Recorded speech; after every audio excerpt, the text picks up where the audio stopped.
Good evening, and welcome to this week's edition of Cop Talk. Do have to apologize to everybody that's actually tuned into the show. Just had a few technical issues from my end, but we're here, we're live, and we're ready. The title for this week's show is Liverpool Player Resilience earned 3 points at Anfield versus Luton. But before we get into the nitty-gritty of the show, I'd like to welcome two of the panel this evening. How are you there, sir, Mr. Dr. Blake? I'm very well. Just absolutely inspired by the boys right now. And look, I think we're all proud of our clubs, but I think like right now they're making it like a really pleasurable experience to be a proud of the Reds right now. And I have to say, lads, we're all proud of you and salute to Klopp and the players, man. Lovely. And good evening, Preds. How are you, sir? Well, I'm a lot better than I was the first half of yesterday. I can tell you that. But other than that, I'm all good. We're definitely gonna get into that. Before we do crack on, actually, some little random stuff here. Good evening, Vinny, sir. Thanks very much for tuning in. And once again, thank you. We do appreciate you being patient. Before you crack on, couple random questions for you guys. Yeah, go. Dr. Blake, what did you have for breakfast this morning and how did you prepare it? Breakfast this morning, I had some kiwi fruit and some roasted cashew nuts still. Kiwi fruit and roasted cashew nuts? Yeah, man, I'm trying to kind of work on my colon health and these types of things. And yeah, like apparently kind of like these foods are good for the gut and to maintain youth and vibrancy and stuff like that. So I'm trying to kind of like diversify like the breakfast menus, you know. Okay, all right, okay. Trying to sing, man. Which, you know what, that's good. This show's all about learning, not just about football, as you said, but looking after our health and our well-being. So I'm gonna put that on my to-do list. Actually, I'm definitely gonna do that. So it's kiwi fruit, and you keep on the skin.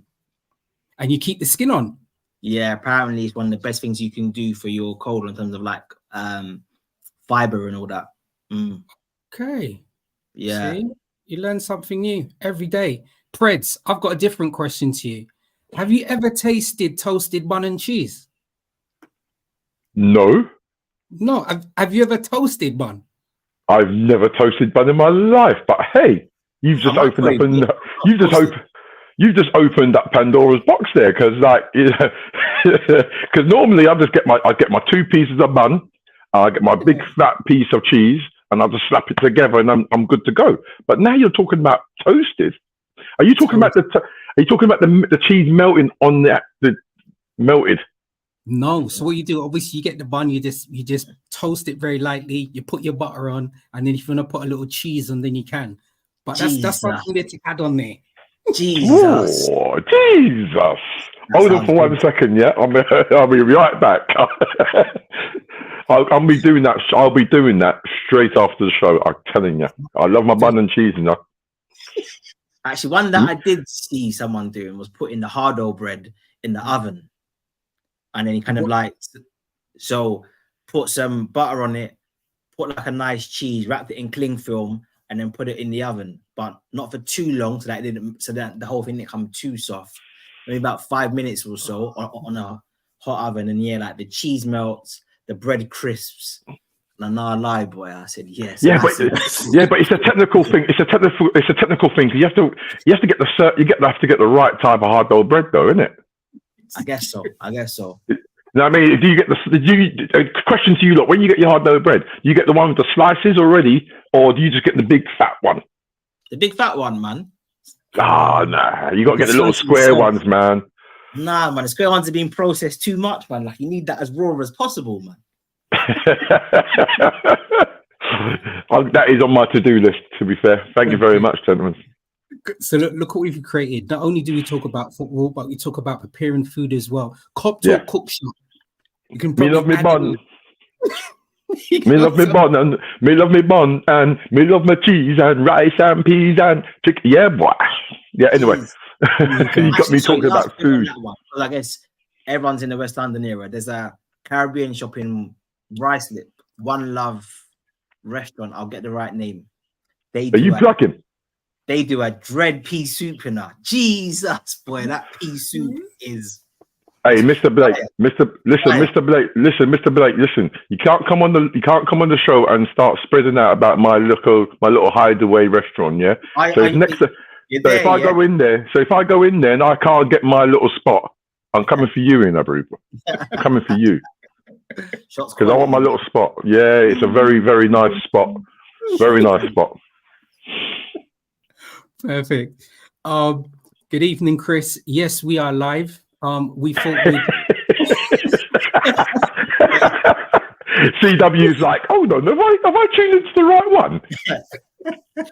we thought you see the beauty of this show, we like sprinkling things just to keep our viewers entertained. So we thought we'd just start off the show with something just a little bit different. But yes, we are live and we are ready to crack on and speak about our post Luton game. But before we do, just want to thank a few more people for actually tuning in. Thank you very much, Mr. Thought of the Day. Thanks very much for tuning in as well. We're going to get to this as well, Chris, about the injuries. But yeah, we will crack on about that. So both of you managed to tune in and probably get a lot of highlights from the Luton game. Absolutely. Yeah, you know what? I tuned in and I've got to be honest. I tuned in and after what's his name? I forget his name. Diaz. After Diaz missed that little chance spot there, I'm thinking, oh, please don't let it be one of those nights. And then all of a sudden, Luton got up the other end and score, and I'm like, oh, it's going to be. Please, just don't be one of those nights. The wife was trying to talk to me, and I'm like, listen, you need to stay in the corner. You can't talk to me right now. She knows she can't talk to me because I was getting frustrated, but half me was getting frustrated, and half me is like, you know what? This is what we do, innit? This is what we do. Like, we kind of go behind, but then that kind of empowers us. And then next thing you know, the juggernaut come in the second half, and we just absolutely ran all over them. So, but you know what? It was pleasing that in the first half we just seemed a little bit rushed and a little bit panicked after they scored the goal. So it was a good learning curve for some of the younger players coming into the team as well. And if I'm right in saying we're the only team at the moment with 5 players over 10 goals in the league. I can imagine, yeah. Sounds about right. We've got 5 players who've all scored over 10 goals. So it's brilliant that we're not just relying on one sole person. We're kind of spreading the goals about. But you know what? It was a difficult evening. It could have been a lot worse. But however, like Mr. Blake said, the character of the team came shining through. Thoughts, Dr. Blake? You want to elaborate? Yeah, man. I'm going to go to the very end, if I'm being honest. And I don't know what his name escapes me, but the young forward who came on, what was his name, gents? Dan. Yeah. And I was watching, thinking to myself, he's about 18, 19, I think, something like that. I just thought he very much epitomized what Klopp's created. And not to say that Klopp has been instrumental in the academy players coming through, because obviously that's not obviously Klopp's a part of that, but there are people that doing work directly with the actual academy. But it was just the aggression and the self-belief that these young players have got. And they're coming on the pitch and they're just like, I'm going to make an impact.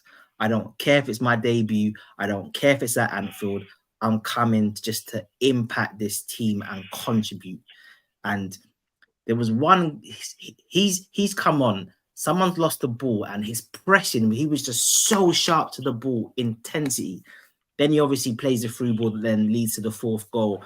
And I just said, if Klopp's done anything, he has given the players, the academy, the staff, the fans, the whole club just belief in themselves. And I always remember that game against West Brom when he clapped the crowd after we came back from a goal down and we drew, and everyone's just like, oh, look at Klopp. Like, and people were kind of mocking. I was just like, no. He's clapping because he's happy that the fans stayed with it and they cheered on the team. I just think 7, 8, 9 years later, you then see that and just the way he's really galvanized the actual just energy at the club. And I just think, yeah, watching those young players come on, all of them, the way you think about Bobby Clark coming on, playing like he's a seasoned pro.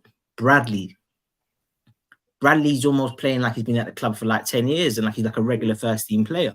Like we don't even look at Bradley like as a young player anymore. In 5 games, he's become almost, for many fans, a rival for Trent. And for some fans, we would actually rather seen him start at right back over Trent. And I just think the way these young guys have come into the team is just testament to just to the whole club and to the ethos that Klopp's created. And I just thought, yeah, I was just incredibly proud just to see how these young guys have come along, man. And I think there was a stat as well saying that Klopp has actually brought through or given 15 academy players an opportunity to actually play this season.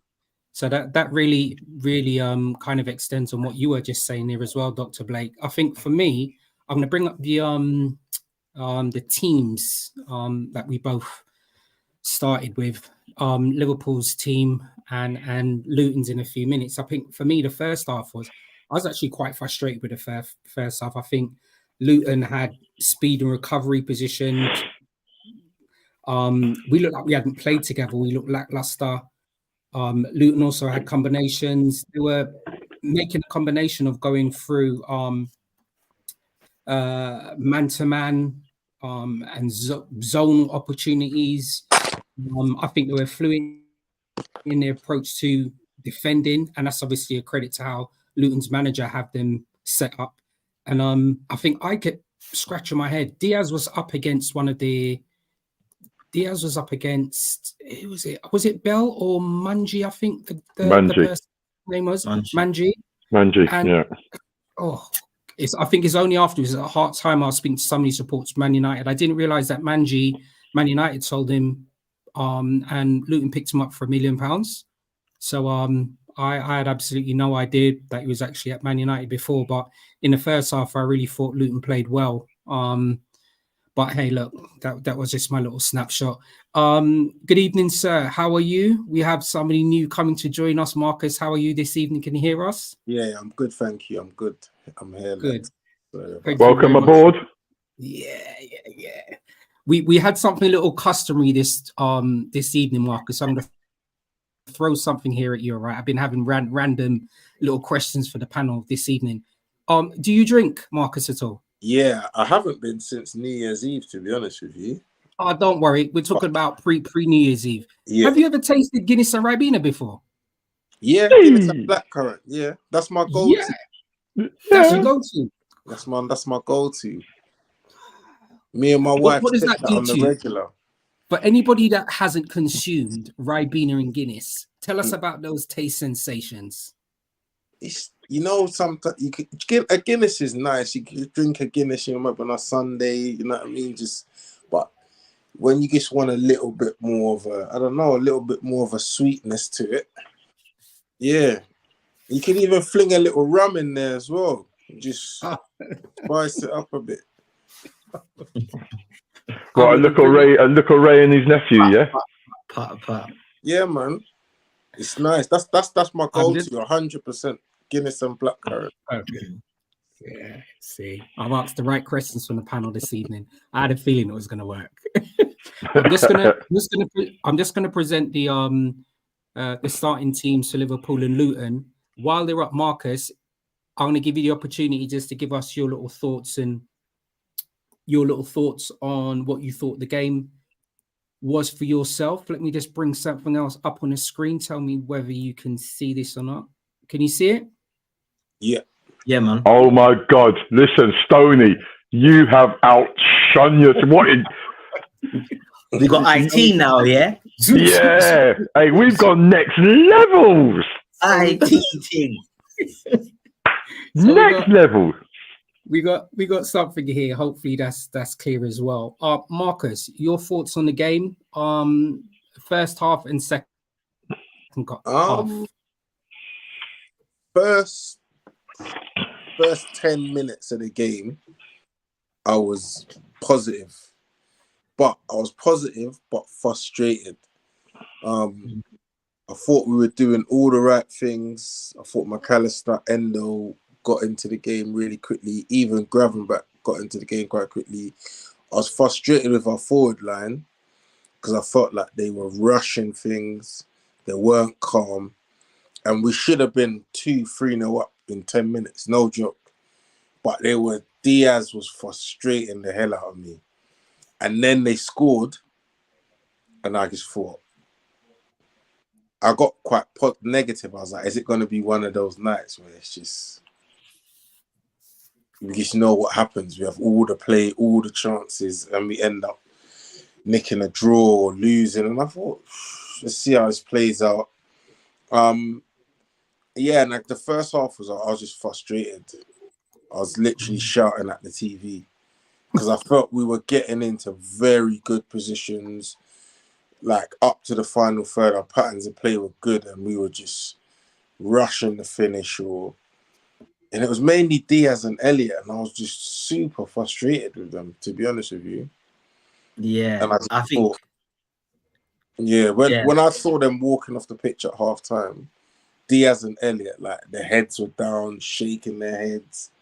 I was just like, I was confident we'd turn it around, but I was super frustrated with that first half performance. Yeah, and I think just on that, Marky, I was like you with Diaz because I just think, look, we'll talk about it at some point today, but we've got this crippling injury crisis, and you're saying, okay, I need somebody who we know has got established quality to step up. And I'm like, Diaz, this is your moment.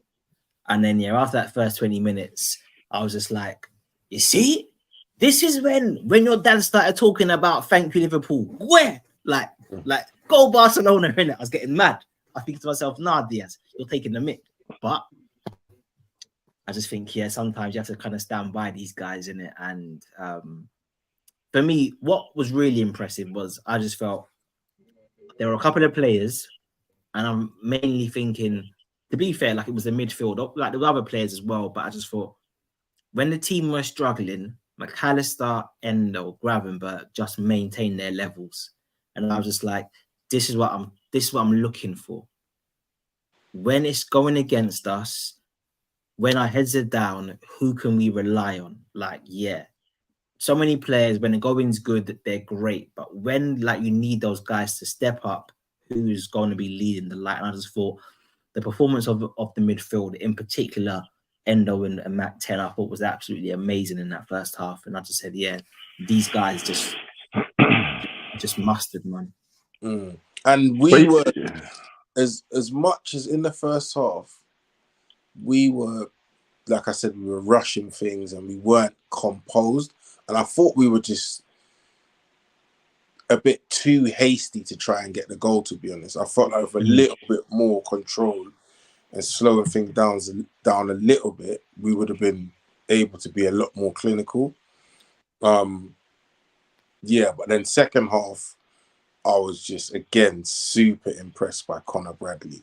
When he stepped into the middle, I was just like, yo, this youth is moving mad. I was like, he just went and done what Trent would do. And I was watching, I was thinking, this youth is taking the mick. Like, for me, him moving in there in that first 15 minutes of the second half, that changed the game completely. I think we've got to kind of take our hats off to the Hatters, no pun intended. But they first half. Sorry, can you see me? Yeah. Yes, we can. Behind Yeah. Oh, I'm behind. I'm behind. Where am I, Stoney? Take it off. There you go. There you go, bro. I can see. There you go. I think the Luton Town manager got his tactics spot on. I think we had an early spell in the first half, and then it was, you know what, Luton actually worked their goal really, really well. You know, I think Woodrow, he pinned.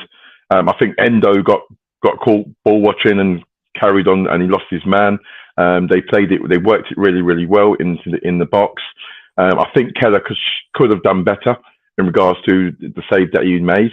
I think he tried to anticipate the ball going across him, but the lads actually hit it at his near post. And you know, they were quite brave in regards to they overloaded us in the box, and they had two men there. And in actual fact, their system was quite fluid and quite adjustable. And you know what, they had something to hang on to, and they were playing. I've got to be honest, most teams don't come be as brave as Luton was. And Luton came, they passed it, they were running, and in actual fact, they stopped us from actually doing what we wanted to do. How many times did Keller get the ball and we couldn't play out because they were pressing us to the point where Keller was kicking it forward, their big centre halves were then just eating it up, and then we was actually a little bit shook. And it kind of, that situation there kind of it then impacted on us negatively, because then we were rushing and we were desperate to get that one goal, when we were hitting, you know, we weren't working the ball into the box, we weren't composed, we were trying to hit Hollywood balls when they weren't there. All our shots were outside the box. There was one part where Gravenberch had the ball in the edge of the area, and he did have Gakpo on the right hand side, and all he's got to do is have a bit of composure, slip him in, Gakpo's in, but he then shoots. So I think Luton done really, really well to unsettle us. But you know what, we kind of came back second half, and we came back strong. And I think the message from Klopp was, look, we're not playing the way we want to be playing. In actual fact, they're dictating to us how to play. And we've got to be a little bit more, and I think we had to be a little bit more braver in regards to what our philosophy is and how we wanted to play. And like you're saying, Marcus, that's when Bradley was coming inside, we was building from the back, we were being, our momentum was a little bit more, we had a little bit more purpose and a little bit more guile and a little bit more composure, and the quality obviously shone out afterwards. So, you know, really, really good in regards to that. It just got to me make sure that we was quite fortunate that Luton weren't as clinical as other teams would be. Yeah, definitely. We just got a few people that I just want to thank for joining in, rejoining in the show for us this evening. Don't forget to like, share, and subscribe. Good evening, Mr. Anthony Herbert. Anthony tunes into the show every week, even though he supports Arsenal. Just come over, Anthony. Just come over. Yeah, he has. But yeah, Anthony's got a lot of knowledge collectively on football. So as he said, just want to just reiterate, thanks very much for tuning into the show, Anthony, and sharing your thoughts in the comments as well. Someone just mentioned something in the feed as well. I'm just going to scroll down. We come down to, it's something that you just mentioned as well, Preds. Chris has just mentioned here something as well. Should Keller take blame for the goal? I thought it was poor on his part. I think that's quite harsh. It was quite a well-struck shot. I know he went for it with his feet instead of his hands, but it wasn't a terrible effort on goal. It was quite a well-struck shot. I think as a goalkeeper, I think players being coached, they're always told to hit across the goalkeeper. And I think Keller kind of anticipated him going across the goalkeeper. In actual fact, he actually should have protected his near post. That's the holy grail as a goalkeeper, protecting your near post. And you know, it was a very wet, it was very slippery pitch as well. And I just thought he could have done. I think he could have done a lot better in regards to the initial save. But I think the goal wasn't solely down to him. I think there was a few factors that led towards the goal. And we just didn't, we got sloppy and we got punished for it. Yeah. And I think for me, I do accept that Keller could have possibly done a little bit better, but I'm not looking for him to be Alisson, if that makes sense. I accept that Alisson is just the next level. And I just want Keller to be the best that he can be. And I would still say, even that within that context, he probably still could have done like a little bit better. But I just think there was a game when he first came into the team, was at Sheffield United, and he really, really struggled. But I think since then, he's looked a lot better. And I thought yesterday was quite a encouraging performance from him in general. So I'm still quite positive about Kelleher. And maybe like he could have done better, but then I would just put it into the context of the team. If our senior established, who we may say is a world-class talent, Diaz, does what he's meant to do, then we're 2-0 up. So if I'm looking to kind of think, where have we gone wrong? I'm not really looking at Keller. I'm really looking at someone like Diaz for why we weren't clinical in the first place, for me personally. Yeah, but like I said, it was a bit of a domino effect from the throw on. Endo got caught ball watching. He's then initially then he's initially lost his man. Connor Bradley's got pinned on the edge of the box. No one's followed the lad's run coming through, and he's had a shot. Yes, Keller could have done better, but then Joe Gomez was very reactive. He didn't anticipate that he had another man there, and he didn't anticipate that Keller might have partially saved it, but Joe Gomez didn't anticipate any danger. And the only time he did move is when the lad actually headed it in. So, I'm not going to blame Keller solely. I think he could have done better, but I think generally as a team, we could have done better defending. And maybe I'm being a bit snobbish here when I say this. If I think about that goal and the way their forward pinned I'm not sure if it was Ponzo or if it was Bradley. Yeah, I'm not quite sure who it was. I think it was Ponzo. It's the kind of move that you regularly see in the Premier League, if that makes sense. It's not a move you see in football. It very much feels like a move that you associate with, say, the Championship or League One, if that makes sense. It almost felt like this move was happening and the players weren't sure how to react to it. And the players back in the day, like Mark Hughes, Graham Sharps, Ian Ruff. That's what they done. That's what they done. They pinned the centre half. Yeah. And the centre half can't get through. And I think it was Kwanzaa. And that showed a little bit of an inexperience, where he got too tight to the point where he's actually got pinned and then rolled, and then he's out of the game. And I think again that's just going to be a learning curve for him. Absolutely. Definitely. Just want to give a big shout out to Vinny. Vinny said, "Cop Talk culinary tips is a madness. No other show in the world is doing it." We do things different. We like to mix it up. And this is extending on the question that I asked Marcus about the blackcurrant and Guinness. Anthony Herbert makes the drink taste better with a bit of blackcurrant in it. People doing that for years. Nice drink. Yeah, well, Did I miss the cooking segment? I'm a bad boy chef. He's a chef still, yeah. He's a chef. Well, what we're going to do is, with me obviously asking Marcus about the Guinness and blackcurrant, you can obviously see our little screen that we're sharing here at the moment. We've got the black representing the Guinness and the purple representing the Ribena here. So, Marcus, I'm going to throw at you. Spotlight is on McAllister. We're going to do a little spotlight on McAllister. I mean, he was involved in 2 of the assists for this game as well. Do you want to give me a little rundown on a spotlight on McAllister and how you thought that he performed in there with Endo and Gravenberch? Yeah, Matt 10.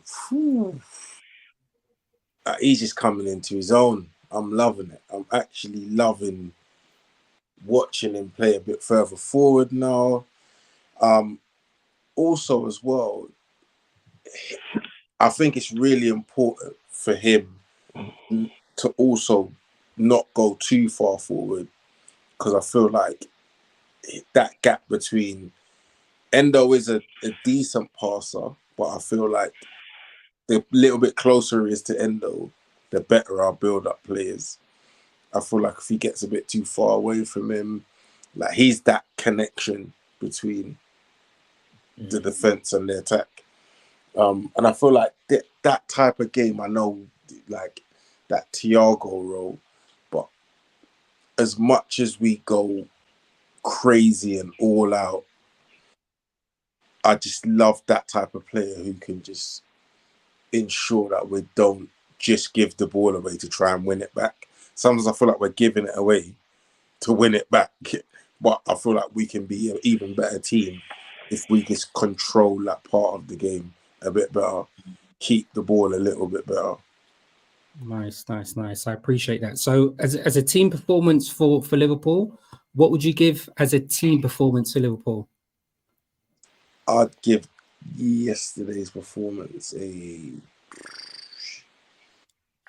I'd give it an 8. At 8. Dr. Blake, I'll ask you the same question. What team rating would you give for Liverpool based on the performance against Luton? Yeah, I'd give it similar. I think I'd say about an 8. Just on the basis of the amount of first team players who are out, the fact that we're having to give academy players their debut, and for me, I just love the adversity. I just love the fact that we've started like a house on fire. It's backfired. We've had a sucker punch, and the lads just maintain their composure after dipping a little bit. But I just think in terms of all the things that you're looking for, kind of like from a team performance, I just thought yesterday was very good, very good. So yeah, like high marks to me, 8. Yeah, 8 for me as well. All right. So we got 2 8s. Preds, what was your team performance rating for Liverpool yesterday? I'm going to give Liverpool a 8.5.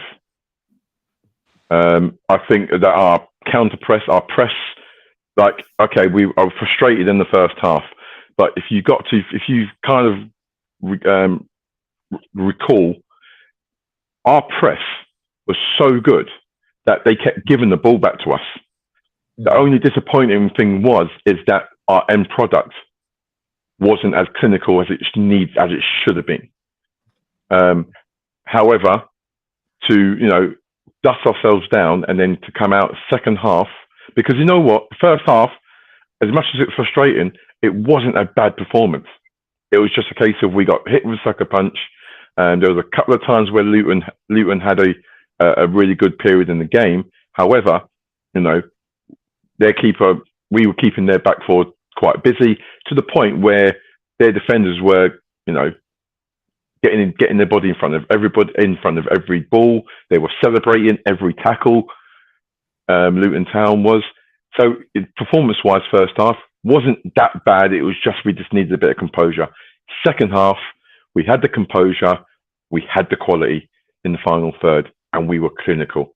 And on the part of Mac 10, I think if you think about Gakpo's goal, that's when you tell, when you coach and you tell kids, don't, or tell any players in any point in the game, don't switch off.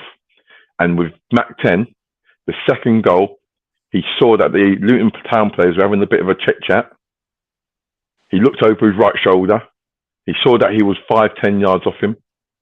And the throw from Bradley and the first time cross for Gakpo. Listen, that's high quality football. Yeah, here. I'm just going to do your player just before I do. Just want to do a big shout out to Monday for tuning into the show from the Man United agenda. Respect to the Cop Talk guys. Great 3 points versus Luton.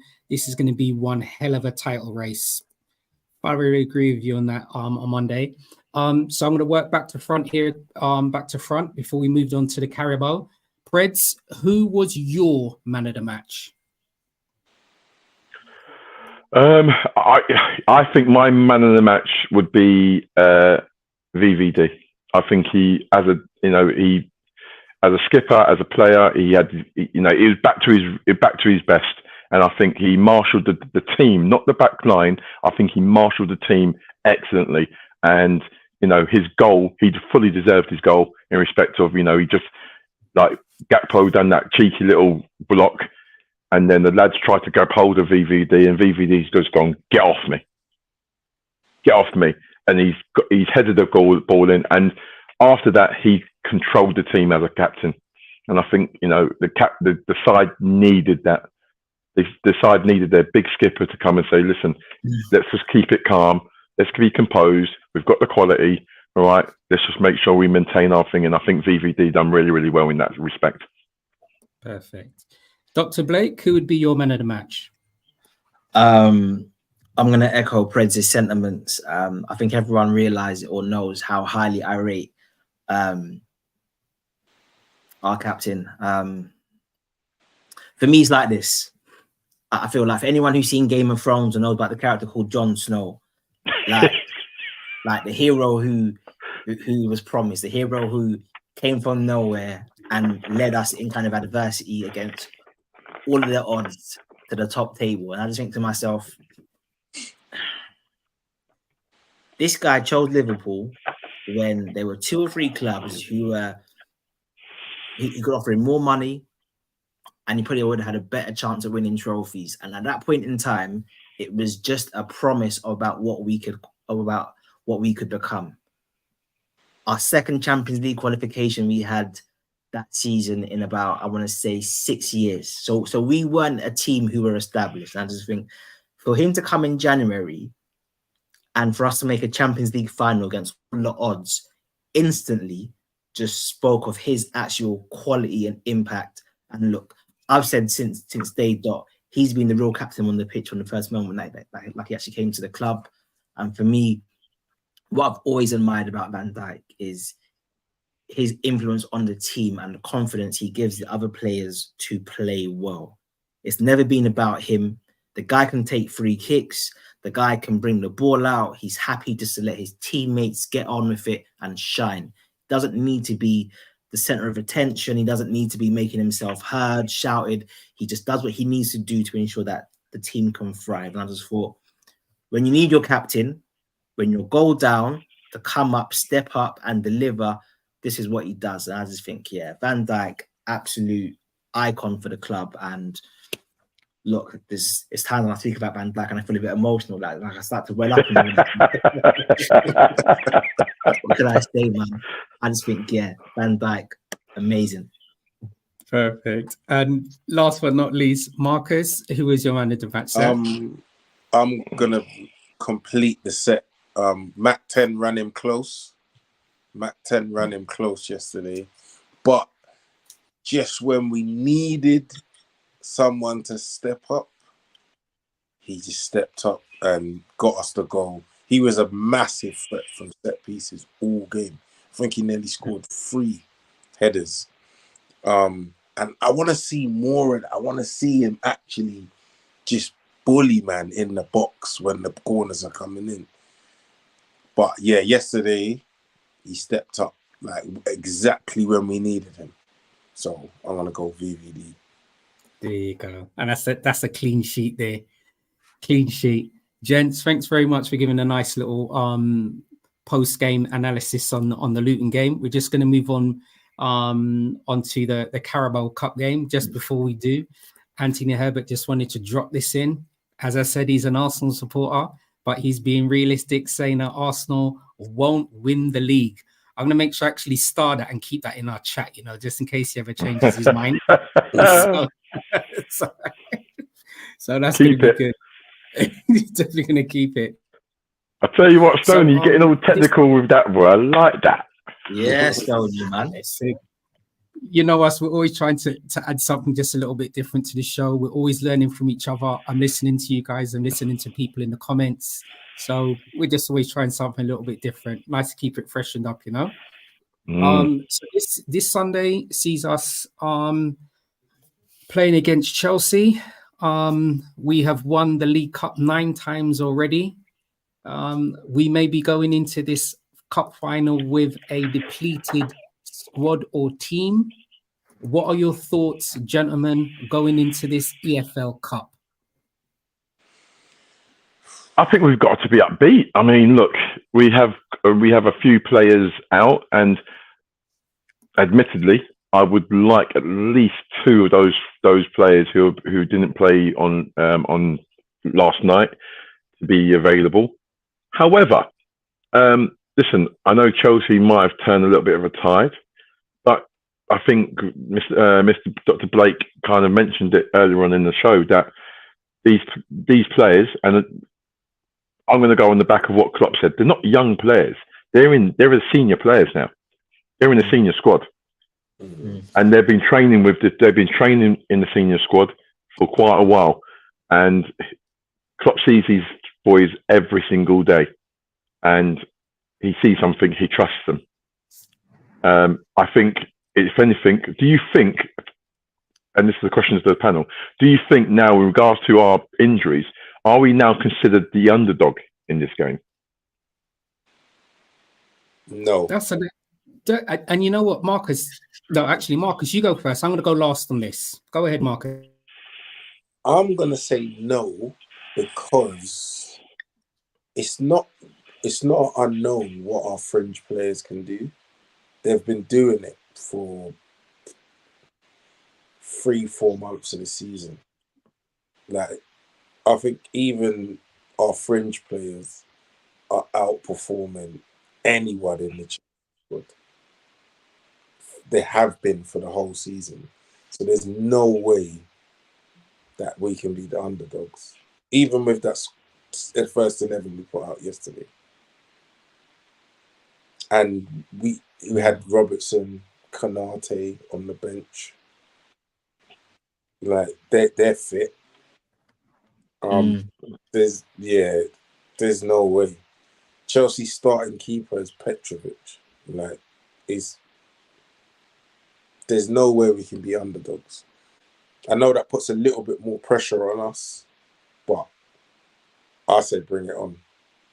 What I saw Conor Bradley do yesterday, it don't matter. Bring on the pressure. It don't matter. It really don't matter.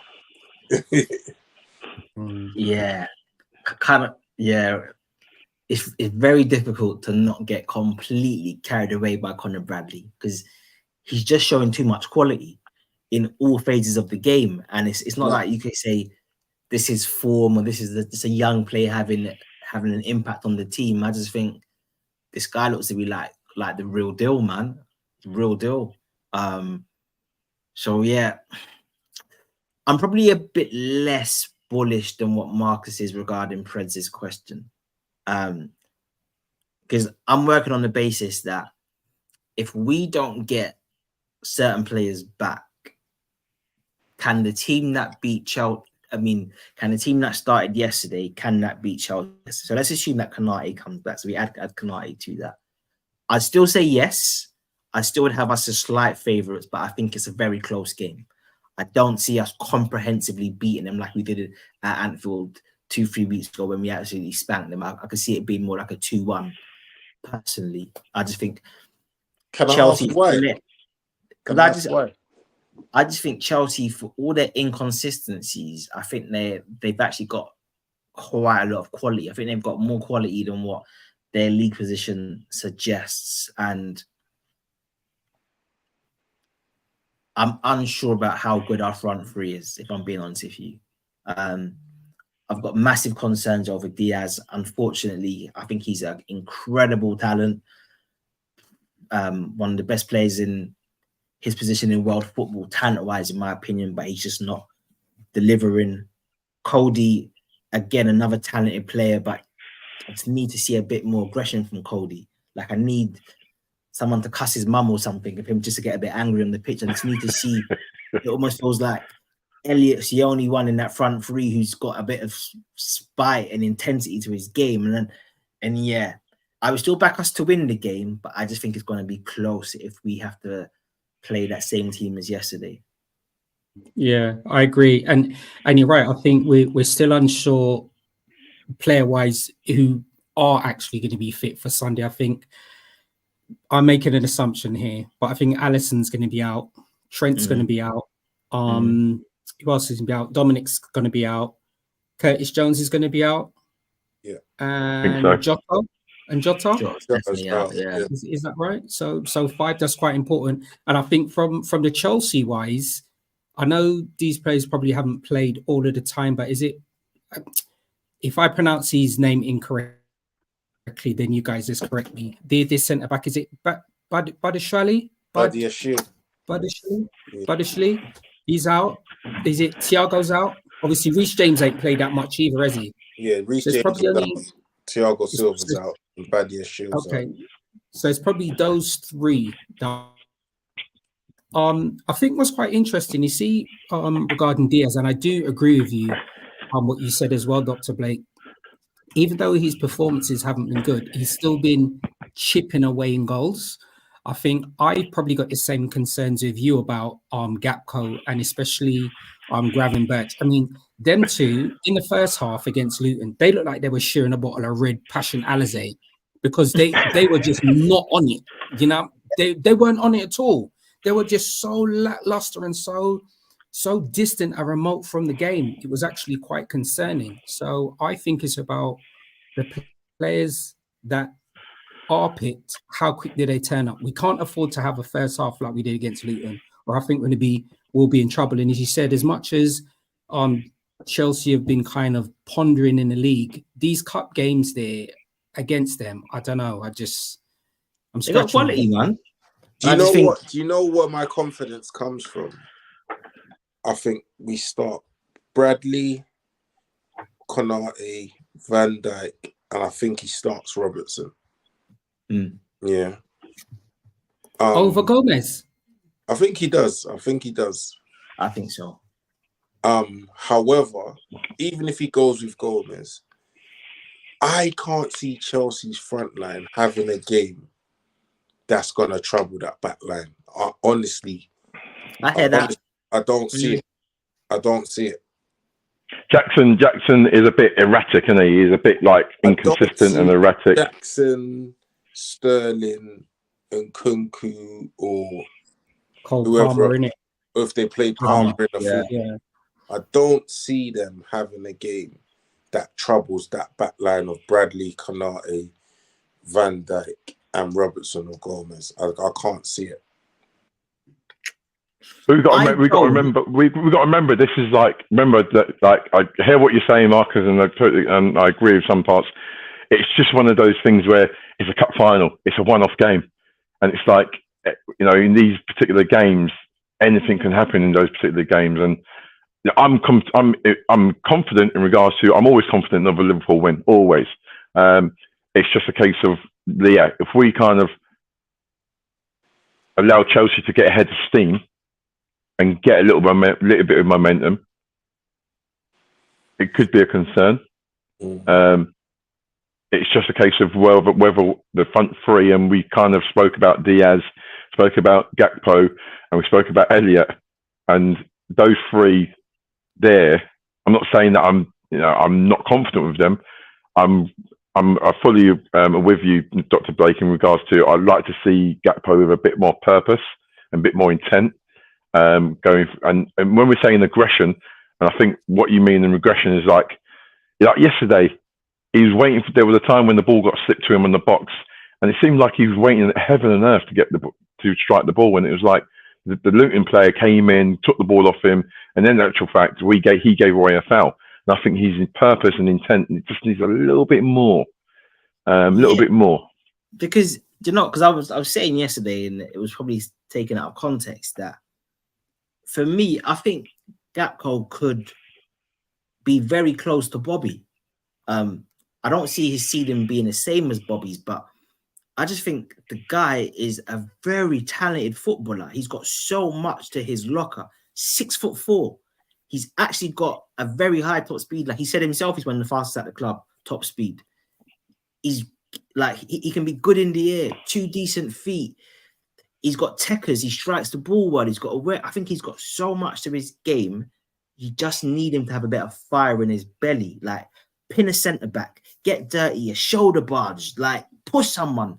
It's these kinds of things that I think he just needs to show a bit more of. And I just think, yeah, if he's up, he done a bit of that last night though. Like in the first half, right? Yeah, he second half, isn't it? Exactly. Second half, yeah. But The only thing, So go on, Marcus. So go on. After he scores, that's when it started. Yeah. And the thing is, I say about that front line yesterday, and what I saw when we played Chelsea the last time, is they didn't seem super intent on attacking the space behind the defense. Do you get what I mean? Like, I was so much times I was just like, just go at them, like, or Diaz, like, Bradley. There was one time Bradley picked up the ball, and it took like Bradley had to take like 3 touches, and then Diaz started to make the run, and then Bradley played him in, and he still hesitated to shoot, and the Luton player got back and blocked it. I was like, how did you not even score that?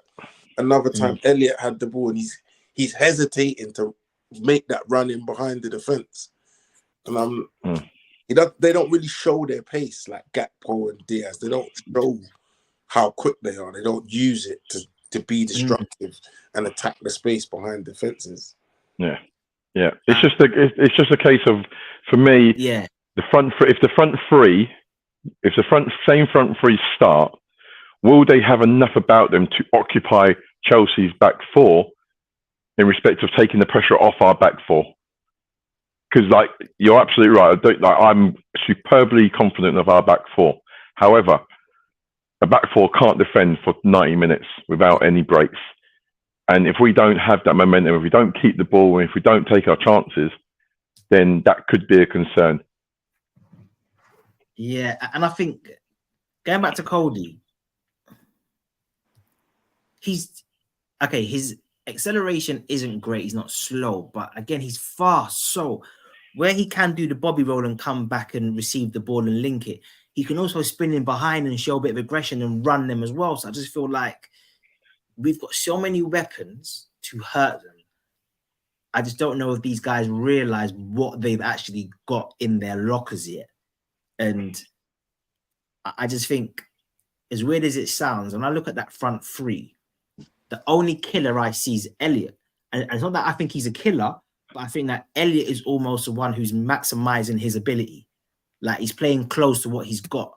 Like, you see the intensity, like, you see the aggression. So obviously, sometimes his game isn't always as good as what it can do, but when he comes off the pitch, you never think to yourself, Elliot, man, like, I wanted more from you. Like he gives it all. Whereas I think with Diaz and Cody, I'm always wanting more. Like, leave it all on the pitch. And I just don't know if they do that tomorrow.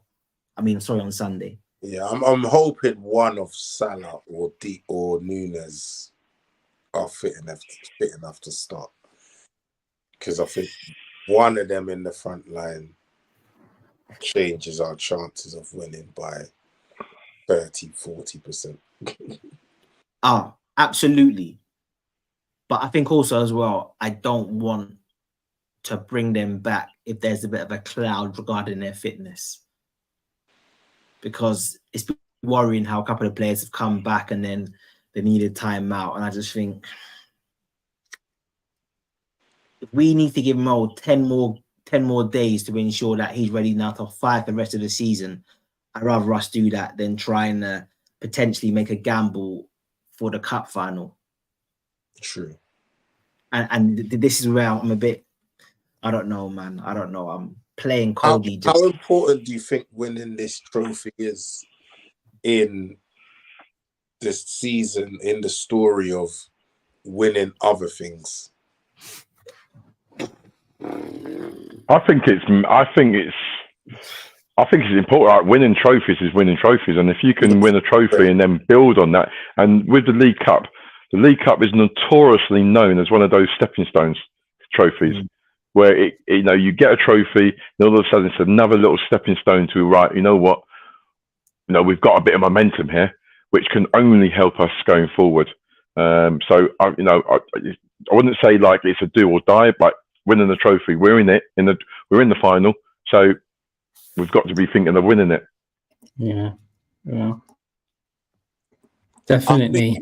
I think there's so many. This is my thing. Is there's so many haters waiting for that first thing to go wrong and be like, look, good. It's not like there's so I think you see winning this trophy, I think it sets a sort of air of inevitability that Big Jurgen writes his own scripts. Do you get what we go?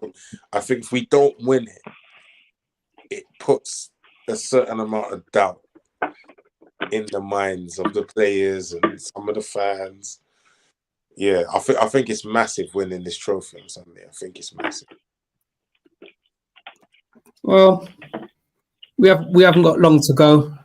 Thursday, couple more sleeps, and then we'll be ready to go and watch the game on Sunday. Marcus, where will you be watching the game on Sunday? Any pre plans? I'm meeting up with a group of friends. We're going up for a meal, and then we've got a pub booked. So there's probably about 15 of us, all from uni. Some Chelsea fans. I think I'm probably one of 2 Liverpool fans, and the rest are Man United and Arsenal. So the hate's going to be real. Where will you be watching the game, Dr. Blake? Probably going to be at home. Got a slight situation where I might need to be in that day. So I'll probably be at home. But I'm all good if that. My record of watching Liverpool from home when it comes to cup finals is actually quite positive. So that's good. Decent. Last but not least, Preds, will you be watching the game, sir? I won't be in the country on Sunday. Well, I won't be in England, but I'll be in Wales. So I'll be watching it in Wales to go and see the mother-in-law. And she'll be running around spoiling me as the game is on. Lovely jubbly. So, and my wife will be in the corner because she's an Arsenal supporter. Tony, where are you going to be, Tony? Do you know it's going to be interesting? I'm refereeing in the morning, so as long as I can leave that game and make my way out where I need to, I think we're going to be watching it somewhere up in Hanger Lane. I think it's going to be about 50 or 60 of us up there. Constant, yeah. I think as long as I can get away from my fixture in enough time. If not, then I'll have to come home and watch it with the family. But just don't pay no injury time, man. You got to just keep that sharp, man. I know. Just say like 2 minutes added on. Ref, so. What do you mean? Keep that blue card firmly in your pocket, mate. No sin bins. I'm gonna have to do that. But I just wanted to thank everybody for obviously tuning in to this week's show of Cop Talk. Don't forget to like, share, and subscribe. Dr. Blake, once again, just want to thank you, Marcus and Preds, for tuning in, adding content to the show. It's really good to continue to hear your knowledge and how you think our club and our players are actually progressing so far. We look forward to adding another trophy to the silverware on Sunday, and I look forward to seeing everybody else that's tuned into the show and also the panel next week. You guys be safe. Pick.